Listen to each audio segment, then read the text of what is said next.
The renovation of your real estate investment is often overlooked, and an argument can be made that it is more important than any other skill set that you will need to develop to be a successful real estate investor. If you don't have a clue on renovation, how are you going to be able to determine the cost and work needed on a potential purchase? Oh, I'll just hire a home inspector at $300 to $500 a pop. Now, that might be one approach if you've got deep pockets, but there will be opportunities that will come around that you will only have a few hours to decide whether to make a deal. Now what do you do? Once you get a property that needs renovations and you get involved with contractors, you will find that they are a hard bunch to deal with. Trying to get contractors to perform to your expectations will be the most frustrating part of the whole renovation process. Given that, I wanted to take a few minutes to summarize some of the methods I have put in place to ensure that I only hire and keep the best and brightest and most motivated contractors, and to ensure that my contractors stay motivated throughout each project. So, I've got 8 rules for you to learn how to manage your contractors. Number 1, establish your goals. What do you want to accomplish with a renovation? The goal of a renovation will mean different things to different people. For some people, the renovation is to create a more enjoyable and livable surroundings for their family. If this is your goal, then it'll be a pretty stark contrast to a real estate investor who's looking to flip the property. If you're flipping a property, you will need to do some research on what is being offered by the properties that are up for sale in the area and draw out the critical elements that your property will need in order to sell. At the same time, you'll need to better understand your competition and what you will need to sell your property faster and at what price. Cost of the renovation and the final sale price will guide you to later through the process of identifying the elements that you will need to renovate in your property. For now, you will need to accumulate the information and stay a specific goal, because you will be referring back to this goal as you move through the renovation process. Once you have your goal, write it down. Put it somewhere so that you can see it every day. Number 2, create a scope of work. As a general contractor, I see the same mistake over and over again. A property owner who wants to complete a renovation and starts calling up general contractors to give them a price on a renovation to the property. The owner has done any of the necessary preparations or research on what to renovate and the types of finishes that they will want in their completed renovation. This is it's a recipe for a disaster. Why, you may ask? Well, every quote that will be created on the property will be different from one contractor to another. Since there were no drawings, specifications, or directions on what and how to renovate the property, general contractors will assume that certain things should be renovated, while others will not. How are you going to be able to compare apples to apples if all of the quotes that you received are based on different things? Do the research and spend the time creating a scope of work for your renovation. In this document, you will have all of the essential information needed for a contractor to quote your renovation properly. In addition, you will be able to see what you might need to eliminate if all of the quotes total to more than you have budgeted for the entire project. Number 3, contracts and change orders. It is important that you have a signed contract between you and the contractor, as this document will provide the specifics to the responsibilities of all parties. Without a contract, you will have a situation where it is a he said, she said, and nothing ever gets resolved until you take it in front of a judge. To avoid all of that wasted time and pain and money, always incorporate your scope of work with a basic contract and a payment schedule. This ensures that all parties are aware of their responsibilities and is a document that you can point to if you feel that a contractor is not holding up to their end of the bargain. In addition, there should be a mechanism within the contract to handle change orders. To give you an example, I have renovated homes where we took out the carpet and discovered beautiful hardwood floors that just needed to be refinished. If the contract you have with your flooring contractor included new hardwood floors throughout the whole house, how will you be able to remove that item from the contract? This would apply to situations where additional work is needed that was not expected and in the contract. For example, in your renovation, you spot termite damage to the subfloor and it will require a number of new floor joists. You want your contractor to quote additional work, and you must approve it in writing before a contractor can move on to make the repair.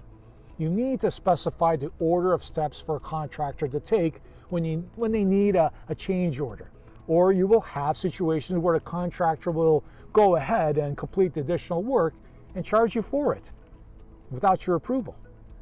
Number 4, research a contractor before you hire. It's such a simple thing, but I find it so often that people don't do. Like, so many renovators will ask contractors for references and never follow through with actually checking out the quality work and the experience that previous clients had with this contractor. You want to avoid problems, right?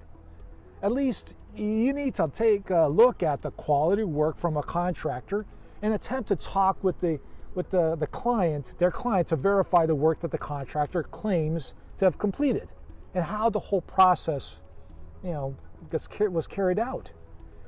If you can't talk with the owner or the client, then you need to rely on examining the work and making sure that the quality is acceptable to you. Obtaining the addresses from the contractor of previous work and drive to each location and check it out. At each location, attempt to speak to the owner, the client, someone there, and get more information on the contractor. Ask these owners pointed questions about how well the contractor maintained the schedule, the budget, and the overall quality of the work. Lastly, ask the owner if they would hire the contractor again. If you can't speak with the owner, then you need to carefully examine the quality of workmanship and render a decision on using this contractor for your project. The best place to view work is at a project that a contractor is currently working on.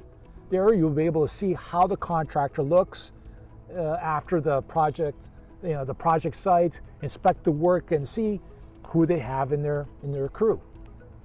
Number 5, establish a schedule with the contractor. As I explained in the previous example of how important contracts are, this is one item that I would include in the contract. It is important that you've established a schedule with the contractor where they provided the amount of time and when they would like to appear during the renovation process. By obtaining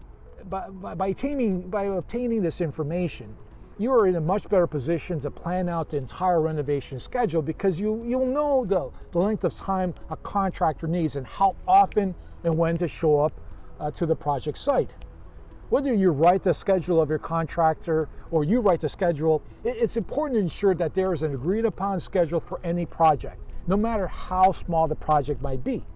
You need a schedule so that you know when the work will be completed. Also, you can set certain milestones or penalties for work being completed and when the contractor gets paid. Number 6, never pay ahead of the work that has been completed. Speaking as a general contractor who's been in the business for over 30 years, I've always pushed to get as much money as possible upfront from clients I did not know.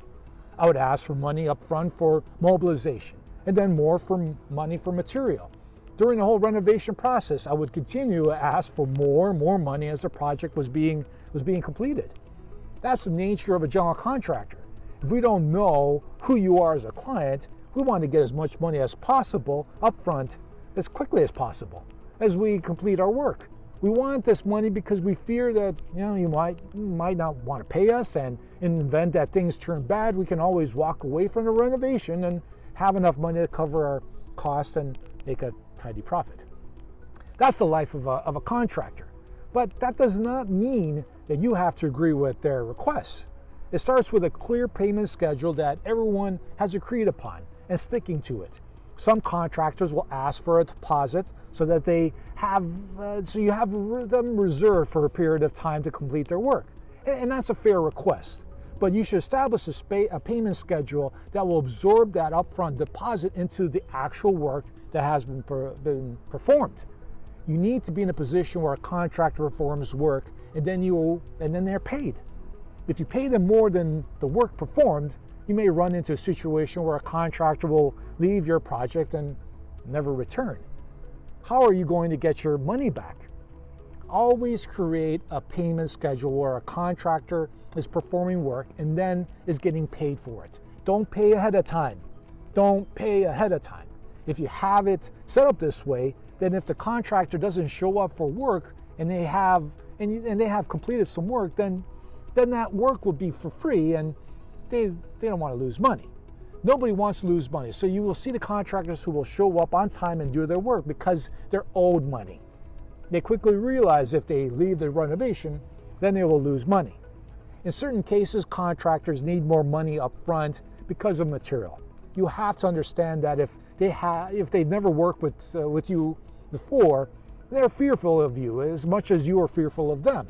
In these types of situations, work out an arrangement where you pay for the material up front directly to the supplier and ensure that the material is delivered to the property. Make sure that the invoice is in your name, or at least has an area on the invoice that shows that you have paid for the material, for the order. You want to do this to establish ownership of the material that you bought. Number 7, visit your renovation often. Nothing creates more of a stir than the boss strolling in.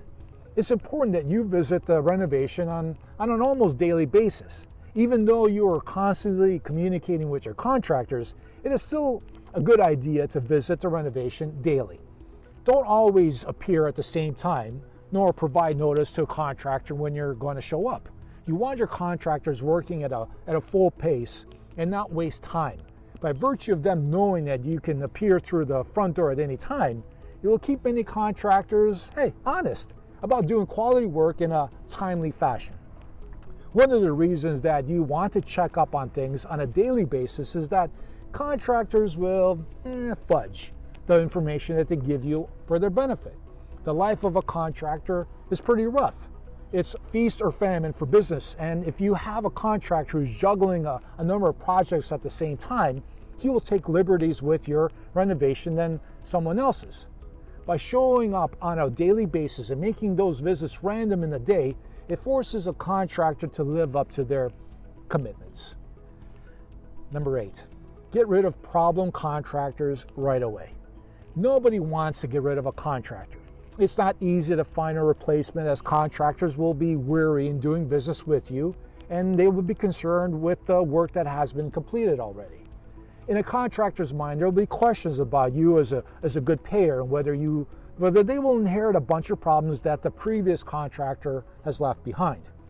Typically, the new contractor will want more money to finish the work.